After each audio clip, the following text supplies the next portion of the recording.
अभी सेवा में आपका स्वागत है। आज हम लोग सामान्य हिंदी का प्रैक्टिस सेट करेंगे, जिसका पहला क्वेश्चन है, बोध शब्द का समानार्थी शब्द कौन है?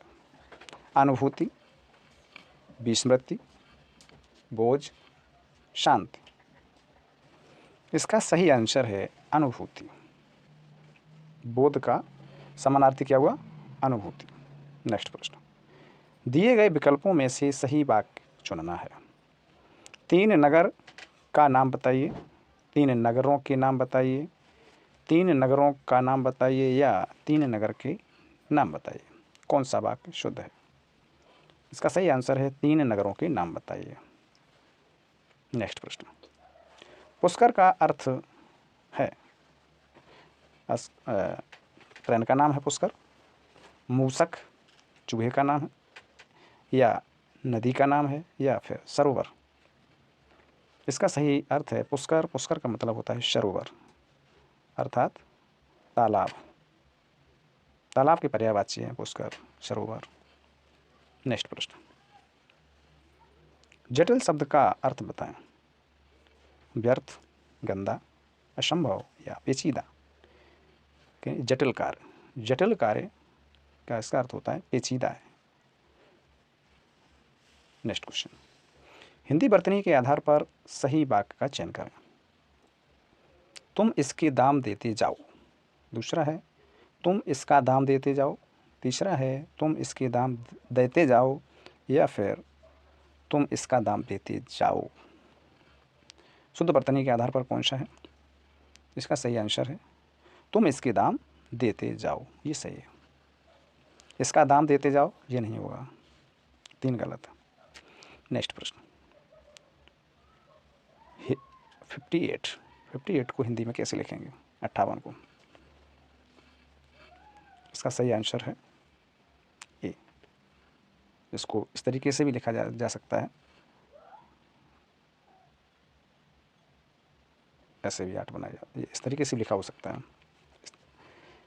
नेक्स्ट प्रश्न, दिए गए विकल्पों में से पर्यायवाची शब्द चुनें। मृगांक का पर्यायवाची कौन सा होगा? लोचन, मृग, सुधाकर या कलोल। इसका सही आंसर है सुधाकर। सुधाकर किसे कहा जाता है?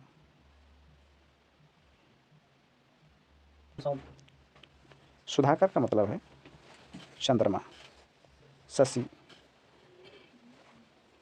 तो मृगांक का सही आंसर क्या है? सुधाकर, पर्यायवाची है। नेक्स्ट प्रश्न, आग्रह शब्द के सटीक विलोम शब्द बताना है। आग्रह शब्द का विलोम शब्द क्या होगा? दुराग्रह, अनाग्रह, आग्रह रहित या दुराग्रह। दुराग्रह यहाँ भी लिखा है और दुराग्रह 2 जगह लिखा है, तो इसमें कौन सा सही माना जाएगा? पहले वाले को वरीयता दी जाएगी। नेक्स्ट प्रश्न, किस क्रम में पश्च स्वर है? बड़ा ई, छोटा ऊ, ए या फिर ऐ। बताएं। इसका सही आंसर है छोटा ऊ, ये पश्च स्वर है। नेक्स्ट प्रश्न, छे, त्र, ज्ञ और स्रा, एक से ये और पूछा जाता है श्रा। ये 4 वर्ण हैं, कैसे हैं? मूल स्वर हैं, अनुस्वार हैं, संयुक्त स्वर हैं या संयुक्त व्यंजन है। तो क्या इसका आंसर है? ये संयुक्त व्यंजन है। नेक्स्ट प्रश्न, किस क्रमांक में उत्तम पुरुष का उदाहरण नहीं है? उत्तम पुरुष का उदाहरण नहीं है, ये पूछा गया है। मैं, उन्हें, हमको, मुझे। मैं उत्तम पुरुष है, हमको, मुझे, ये सब उत्तम पुरुष है, लेकिन उन्हें ये उत्तम पुरुष नहीं है। नेक्स्ट प्रश्न, मैं अपना काम स्वयं करता हूँ। जहाँ स्वयं शब्द आ जाए, जहाँ स्वयं शब्द अगर आ जाता है तो कौन सा सर्वनाम होगा? वहाँ हमेशा स्वयं मतलब अपने के बारे में कह रहा है, तो वहाँ होगा हर समय निजवाचक। याद कर लीजिए, मैं अपने आप कर लूँगा, मैं अपने आप खा लूँगा, तो क्या ये सब अपने निजी मामला है, तो ये निजवाचक शब्द। किस क्रम में प्रेरणार्थक क्रिया है? सचिन क्रिकेट खेल रहा है, बिजली चमक रही है, सुरेश ने सूरज को बुलवाया, संजय व्यायाम करता है। प्रेरणार्थक क्रिया के बारे में पूछा। प्रेरणार्थक क्रिया का मतलब होता है कि कर्ता स्वयं ना काम करके दूसरे से काम करवाता है, वहाँ होती है प्रेरणार्थक क्रिया। कर्ता स्वयं काम नहीं करेगा। तो इसका सही आंसर है कि सुरेश ने सूरज को बुलवाया। सुरेश ने सूरज को बुलवाया। तो यहाँ कौन सी है? प्रेरणार्थक क्रिया। नेक्स्ट प्रश्न, किस क्रम में समास का सही विग्रह नहीं हुआ है? मुरलीधर, मुरली को धर करने वाला वाला अर्थात कृष्ण। दोपहर, दो पहरों का समाहार, बिल्कुल सही है। पतिव्रता, पति का व्रत लेने वाली स्त्री, नहीं, ये सही नहीं है। पति के लिए व्रत करने वाली स्त्री, ये समास विग्रह सही नहीं हुआ है। कनकलता, कनकलता, कनक के समान लता, ये भी सही है। तो इसका मतलब है ये गलत है। पतिव्रता स्त्री कौन होती है? जो पति के लिए व्रत करती है उसे कहते हैं पतिव्रता। नेक्स्ट क्वेश्चन, कौन सा उचित क्रम उचित प्रतीत होता है? परम प्लस तु परंतु, वांग प्लस मय, गलत है, वांगमय। सठ प्लस मुख, षटमुख। सद प्लस वेग, सदवेग। कौन सा सही है ये बताना है। तो इसका सही आंसर है परम प्लस तु बराबर परंतु, ये बिल्कुल सही है। अब वांगमय क्यों गलत है? यहाँ होना चाहिए था, वांगमय नहीं होना चाहिए था, वाक प्लस मय होता है, यहाँ का आधा आना चाहिए था, वाक प्लस मय। षडमुख, सट प्लस मुख होना चाहिए था, षडमुख, डा बनना चाहिए षडमुख। और सद प्लस सद वेग है ना, इसका होना चाहिए था क्या होना चाहिए था? शत प्लस वेग, आधा ता होना चाहिए था। शत प्लस वेग बराबर शत वेग। नेक्स्ट प्रश्न, सभी लोग चैनल को सब्सक्राइब कर लें जिन्होंने सब्सक्राइब नहीं किया है। किस क्रम में गुण संधि नहीं है?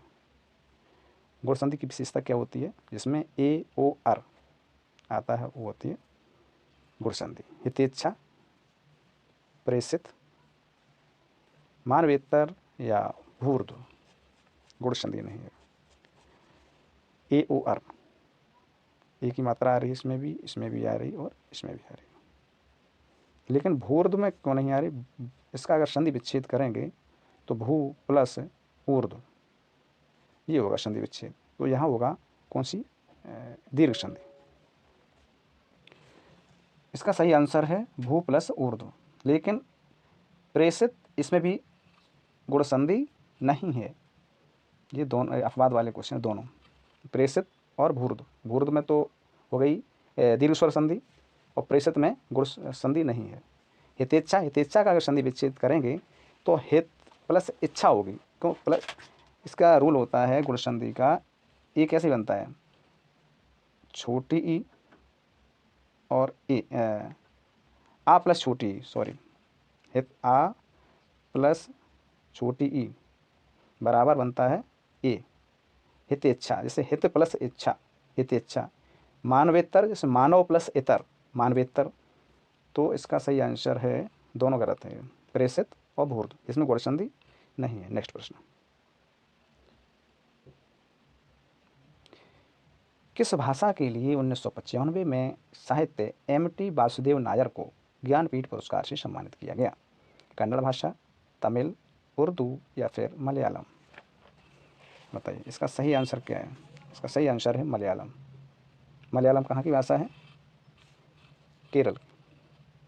नेक्स्ट प्रश्न, राष्ट्र की खाली जगह में देशवासियों की फिर खाली जगह निहित है। कौन सा वाक्य आएगा, कौन से शब्द आएंगे जो वाक्य को पूर्ण करेंगे?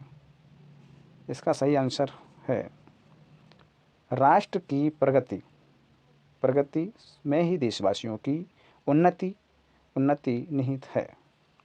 इसका सही आंसर है ऑप्शन थर्ड। नेक्स्ट प्रश्न, तरंग शब्द का सही समानार्थी चयन करें। तुरंग, अटवी, केकी या फिर उर्मी? तरंग, तरंग का संधि विच्छेद सॉरी समानार्थी क्या है? उर्मी, हिलोर जिसे कहते हैं। नेक्स्ट प्रश्न, लहर भी कह सकते हैं। नेक्स्ट प्रश्न, कौन सा अर्था अलंकार नहीं है? विभावना, भ्रांतिमान, श्लेष या विरोधाभास? इसका सही आंसर है श्लेष। कैसा अलंकार है? ये शब्द अलंकार है। नेक्स्ट क्वेश्चन, आनाकानी करना मुहावरे का सही अर्थ है मना करना, टाल मटोल करना, बुराई करना या इधर उधर करना। आनाकानी करना का मतलब है आप टाल मटोल कर रहे हैं। नेक्स्ट प्रश्न, निंदक नियरे राखिए आंगन कुटी छवाए और बिन पानी साबुन बिना निर्मल करत सुहाए। पंक्ति में कौन सा अलंकार है? विभावना, उपमा, विशेषोक्ति या विरोधाभास। निंदक नियरे राखिए आंगन कुटी छवाए बिन पानी साबुन बिना निर्मल करत सुहाए। बिना पानी और बिना साबुन के निर्मल करत सुहाए मतलब साफ़ सुथरा कपड़े कैसे हो सकते हैं? कपड़े धुल रहे हैं तो अब बिना पानी के और बिना साबुन के कैसे साफ कपड़े हो सकते हैं? हो सकता है क्या? नहीं। तो यहाँ कौन सा अलंकार होता है? इसका सही आंसर है विभावना। जैसे इसका एग्जाम्पल और पूछा जाता है कि बिना पायल की बजी घुंघरू। इसका बहुत अच्छा उदाहरण है। विभावना है ना, बिना कारण के कार्य हो रहा है।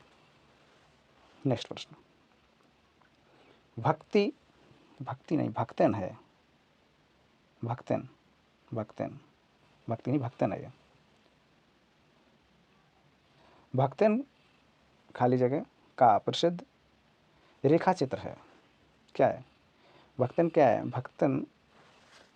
ये महादेवी वर्मा जी का संस्मरण है।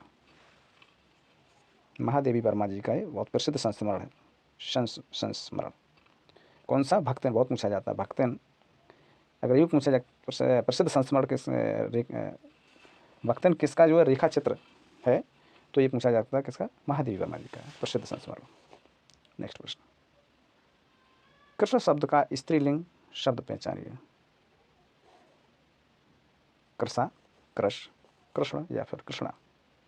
कृष्ण शब्द का स्त्रीलिंग है कृष्णा। ये बहुत पूछा जाता है, इम्पोर्टेंट। एक और पूछा जाता है सूर्य का, सूर्य शब्द का स्त्रीलिंग होता है सूर्या। ये भी बहुत पूछा जाता है। नेक्स्ट प्रश्न, माटी की मूर्तें किस लेखक की रचना है? रामचंद्र शुक्ला, जगदीश चंद्र, रामवृक्ष बेनीपुरी या राकेश वर्मा। माटी की मूर्तें, माटी से ही समझ में आ रहा है कि रामवृक्ष बेनीपुरी जी की है। नेक्स्ट क्वेश्चन, संचारी भावों की कुल संख्या कितनी है? इंपॉर्टेंट, संचारी भाव बहुत पूछे जाते हैं। इसका सही आंसर है 33 होते हैं संचारी भावों की संख्या। नेक्स्ट प्रश्न, 24 मात्राओं की दो पंक्तियों वाले छंद को क्या कहते हैं? दोनों में 24 मात्राएं, क्या कहेंगे उसको? इसका सही आंसर है कुंडलियाँ।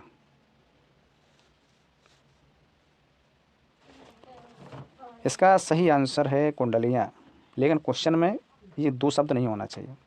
24 मात्राओं की पंक्तियों वाले छंद को, यानी कितनी पंक्तियाँ होती हैं? 6 पंक्तियाँ होती हैं कुंडलियों में। अगर 2 पंक्तियाँ, क्योंकि 24 सोरठा में भी 24 मात्राएं होती हैं, दुआ में भी होती हैं 24 मात्राएं, लेकिन अगर क्वेश्चन ये होना चाहिए था 24 मात्राओं की 6 पंक्तियों वाले छंद को क्या कहते हैं? इसका सही आंसर है कुंडलियाँ। नेक्स्ट प्रश्न, अमृता प्रीतम बहुत पूछा जाता है। अमृता प्रीतम किस भाषा का की साहित्यकार हैं? बहुत फेमस साहित्यकार हैं। हिंदी, सिंधी, पंजाबी या उर्दू? कौन सी भाषा की है? इसका सही आंसर है पंजाबी भाषा की हैं। नेक्स्ट प्रश्न, आकाशदीप कहानी के रचयिता कौन हैं? पंडित रामचंद्र शुक्ल, गिरिजादत्त वाजपेयी, भगवान दास या फिर जयशंकर प्रसाद जी। आकाशदीप, इसका सही आंसर है जयशंकर प्रसाद जी, आकाशदीप कहानी का रचनाकार। अब आपको बताना है, आज का क्वेश्चन है रश्मि, निहार, रश्मि, निहार और नीरजा ये किसकी कृतियां हैं? कमेंट बॉक्स में बताना है। एक ही कवि की रचना है रश्मि, निहार और नीरजा। कमेंट बॉक्स में बताना है कि ये किसकी रचना है। और सभी लोग चैनल को लाइक, शेयर एंड सब्सक्राइब कर लें। Thanks for watching. सभी को बेस्ट ऑफ लक।